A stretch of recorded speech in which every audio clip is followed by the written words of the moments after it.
All right, we are live for Success Sundays. I'm very excited. How are you going, Jacob? Very well, very well. Oscar, how about you? I'm very well, thank you. Well, thanks for everyone that's going to be tuning in.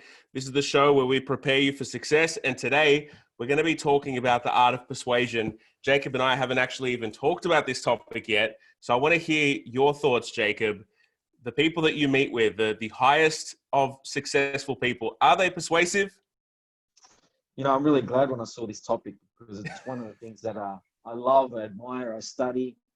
Um, let's put it in perspective though. Persuasion today is an art. It's the art of persuasion. To be able to have the emotional skills and emotional intelligence and the soft skills to even understand the art of persuasion is the next level.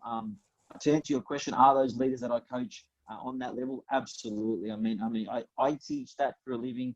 There's a couple of things about persuasion that people really have to know about, and the subconscious mind works on persuasion. You'd know from a lot of the studies you've done around NLP and things like that, around mirroring. But let's dig straight into it, Oscar. Talk to me about your experience around the art of persuasion. I'm sure you've and I hope your missus is not watching this, but I'm sure you persuaded many gorgeous women to when you were young to come on a weekend away with you. Tell me about that. So for me, persuasion really comes down to one core thing. It was Rudy Giuliani who I listened to. He turned around the New York Police Department. So the crime was at an all-time high, and it was his job to be able to reduce the crime. And he was really successful at that. And the thing that he said, which struck me, was that the most successful leaders are the most confident leaders. So I feel that confidence is a part of being persuasive, right? If you're not if you walk into a meeting and you're timid and you're not really sure about yourself, there's no way that you're going to get people to invest in you or to take the opportunity with you, right? So confidence is one of the cornerstones of being able to get everything you want, because that's what high performance and that's what success is all about, isn't it, Jacob? It's about being able to ideate, so have that thought in your mind, and then figuring out the steps to create that, and then going out there and getting it done. But you'll never do that if you don't have the right confidence, and you'll never be persuasive unless you have the right confidence. So confidence is one of those things that people really have to develop, and it comes through competency. It means that you're going to take a couple of steps, you're going to fail, you're going to try to get better from that, and you're going to apply a growth mindset. But you mentioned, Jacob, that the people you coach, of course, they have the persuasive capabilities because you work with the best of the best. But for people that aren't there yet, for people that aren't ready to work with a Jacob Galea because they're not sure what they're doing, they don't know the direction of their lives, how do they get that confidence in order to persuade others?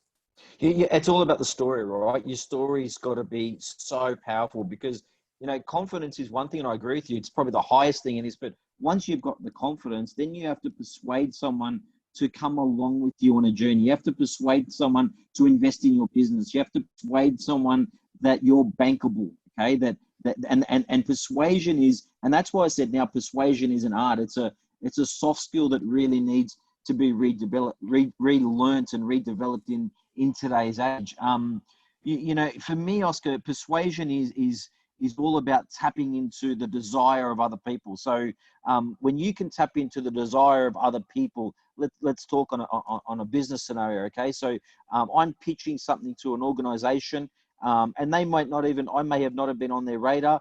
They meet me and they go, "Hey, I like this guy. He's confident. He knows what he's talking about." But then I'm still aware in this meeting, I've still got to persuade them to go, okay, what do we have to do something with you? Now, for me, persuasion's got a lot to do with stats. Okay. So for example, okay, I'll persuade you to be with me because, hey, I've done over 20,000 hours, not my 10,000 hours, 20,000 hours of coaching. I've worked with some of the elite people around the world. I've worked with NFL stars. I've worked with the Western Sydney Wanderers. I've worked with politicians. And what happens is I'll tell you enough data, and it's got to be authentic, of course, right?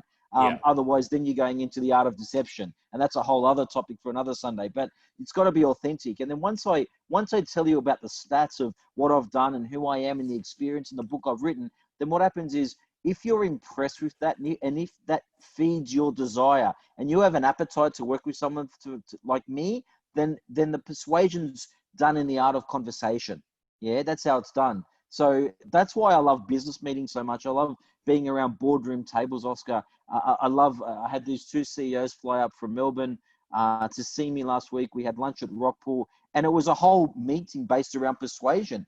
You know, these guys are trying to persuade me to be a consultant in their company and train the CEO, and I'm trying to persuade them on why they should be over the other three coaches they've chosen from. And it's all a game of persuasion. So confidence, stats, experience, these things are going to be very important if you're going to be bankable and get someone to be persuadable by you.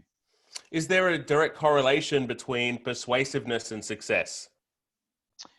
Yeah, I think so. I think there is. You know, I really do. When you look at the analytical academic side of people, like for example in the CIA or the FBI or these type of organizations that are trained in the art of persuasion and the art of gathering intelligence and how they do that.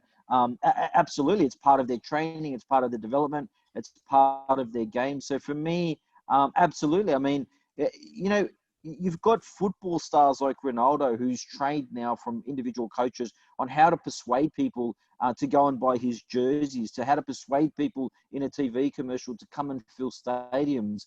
What people probably don't realize watching Success Sundays right now is that there is so much persuasion tactics going on right now in everything through marketing, as we'll ask you in a minute that you'll know about. There's persuasive marketing, there's persuasive negotiations. There's so much persuasion going on now that most people haven't even realized. So it's a massive topic. It's a big and deep topic, and it's an extremely intelligent topic because I believe, you know, it's probably the top 10, 20% of business people that can really persuade people to follow them and go with them and bank with them. But tell me about I'm interested in your experience around persuasion in marketing. How does someone watching this, if they've got a brand, how do they persuade another brand to bank with them, to go with them, to be bankable? How have you, in growth, especially in growth lead marketing, how have you that? Yeah, I like what you said, right? It's a big topic. It's intellectual. There's so much to it. It's really, I believe that almost every conversation, if not every conversation, is a negotiation, right? Yep. So when you're out there in the world and you're interfacing with people that you don't know, you're trying to persuade them to like you, right? That's essentially what people are out there doing. And you can do that authentically because you realize that if you have a good personality, you go out there and you just be yourself and people automatically like you. Some people won't like you, that's fair enough. But what I've found, and we've struck some really deep, collaborative, highly successful partnerships with Growthly. Like we're partnering with some of the biggest and the best companies in the world. And it's really, like you said, it was about getting down into the heart of the person. And one of the things that a lot of entrepreneurs don't realize is the power of curiosity. Every single day of my life, every conversation that I have, I actually put myself in the frame of mind to say, how can I be curious? If there's one thing in my mind when I walk into an executive meeting with a chief risk officer or a chief executive officer or a chief information security officer or a chief information officer, I'm thinking, how can I be curious? And so many people are scared of this, right? So a lot of people are scared about sitting in a boardroom across from somebody that's earning $8 million a year. They work in risk. Like, I'm not an experienced risk person, right? I haven't spent my whole career in risk, but I can have a competent conversation with a chief risk officer based on that philosophy of being very curious. And you know what, Jacob? When you're genuinely curious and you really want to know about someone, people open up. That's just one of the things that I've learned about other human beings is that if you're genuinely curious and you're not, like, I've seen a lot of people, salespeople that are just trying to push their agenda, right? You don't want to be pushing your agenda. You want to be pushing the curiosity agenda and taking the conversation in the kind of direction that you want to go.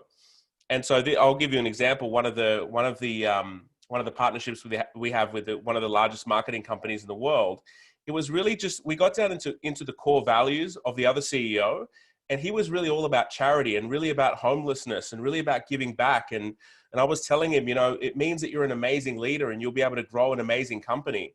And then after, like, towards the end of the conversation, I said, look, I'd really love to work with you. I'd love to partner with you because I think we're on the same vision. We both really just want to help other people, and we both, you know, really want to grow people around us. There's a lot of synergy here. So how about we have a discussion about partnership? He said, great, I'll introduce you to my chief marketing officer. Now I've met with the chief marketing officer and we had the same conversation. It's all about who are you? You've got a great leader. And I'm just genuinely curious about the dynamic of their relationship. I'm genuinely curious about their company, their business model, what they do. And I'm just asking a lot of questions. And then it just seems natural that people would want to partner back because I then know so much about them. So I think if there's one thing that everybody can take away from this is to engage in the mindset of curiosity whenever they're going into a big meeting that they need to be part of, because that's what's going to take them to the next level. Yeah, look, I agree. I think, again, I'm going to say it again, but curiosity, again, like persuasion, is an art. You got to learn how to be curious again, because too many people go into meetings are one-sided, one-minded, and it's not like that. But yeah, I think, if anyone's watching this and goes, how do I become better at persuading? Is get your story right. Get a big, hearty, juicy story right that is so believable that persuades people to want to be with you, and practice it. Like, I don't understand business people today, because when I used to work with, for example, the Wanderers, right? What happens is they train 6 times a week for one 90-minute game on the weekend. But I don't understand why business people don't train 6 times a week to practice a pitch for one hour meeting, right? That there's not enough practice done in boardrooms to win pitches, and to become good at persuading. It's like becoming good at golf. You have to go to the driving range and hit 1 billion balls into the water, right? So my thing is, why aren't business people practicing the art of persuasion? Why aren't you, going and doing pitches in the boardroom and role playing in the boardroom? Because you have to practice your pitch, and to get better at persuading, you have to get better at pitching, and it all sort of comes together there. And look, as I said to you at the beginning of the call, it's a big, deep, funky topic, and we can probably do 7 weeks of this nonstop. But for me, persuasion is an art. Learn it, read about it, go online, learn about how the best FBI investigators and the best CIA intelligence agents of the world persuade people, and learn to gather intelligence through persuasion, and practice during the week. Say this week I'm going to do 5 persuasions, and see if you can get people persuaded into a product or into a service, or going on a date with you, whatever it may be. Ain't that the game, Jacob? It's the game. It is. It really is, Oscar, and they say don't hate the player, hate the game. And there's some truth to that.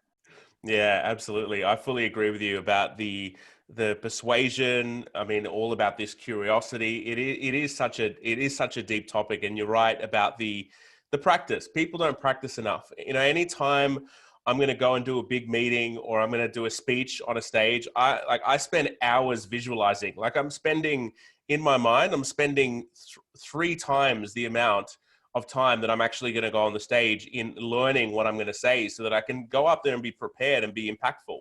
Because Absolutely. people that aren't prepared aren't going to make an impact. And you said it once yourself, Jacob. You said, if you fail to plan, you plan to fail.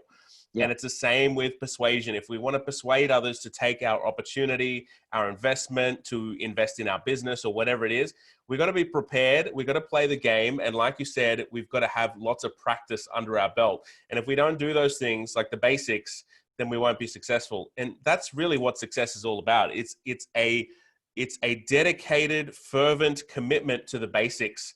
And people aren't committed to the basics. They wing it. They just do whatever, shooting from the hip. It's the basics that is the most impactful thing in anyone's life. Look, Jacob. I think, right, Oscar, just in closure there, I think what you say is so powerful there about basics. And, Bruce Lee said, practice 1 kick 1,000 times, not 1,000 kicks, once. It's true. It's, go back to basics and learn the art of communication. And in that communication umbrella comes persuasion, and comes negotiation, and comes, even in a positive way, the art of deception and manipulation, to manipulate something to get the you needed. So again, big juicy topic for us. And I wish we had 4 hours to talk about it, because so much to explain. Maybe we need to have part 2 to this next week. Yeah, I think so. And I think we're going to have to do one of these weekend workshops soon. It's been going on in my mind. I know there's a lot of people reaching out to me. I had someone today tell me that they're going to stay up till 1:30 a.m. in LA time just to watch this segment. So people, awesome. So people are staying up late, they're getting up early, whatever it is, to watch this segment. So I'm just glad that we are able to make a material impact on people watching this. So everyone, thank you so much for tuning in. This has been Success Sundays, where we prepare you for your success, and look forward to seeing you next week. Any closing words, Jacob? Oh, look, lots, but I will say this, especially to the person at 1:30 a.m. In LA, that's dedication. I've got a lot of clients and friends in LA. This is, this week, set yourself a persuasion challenge. Don't just get off Success Sundays and go back to your normal week. Set yourself a persuasion challenge. And next week, come on screen with us and tell us what you did and how you went, and we'll help you mature that into the next stage, because that's what we're all about, helping people become great versions of themselves. Absolutely. Bring us your questions, bring us your business plan, bring us your problems, whatever it is, and we're going to help you guys get successful. So thank you very much for tuning in, everyone. Thank you, Jacob. Thanks, We'll talk guys. again soon.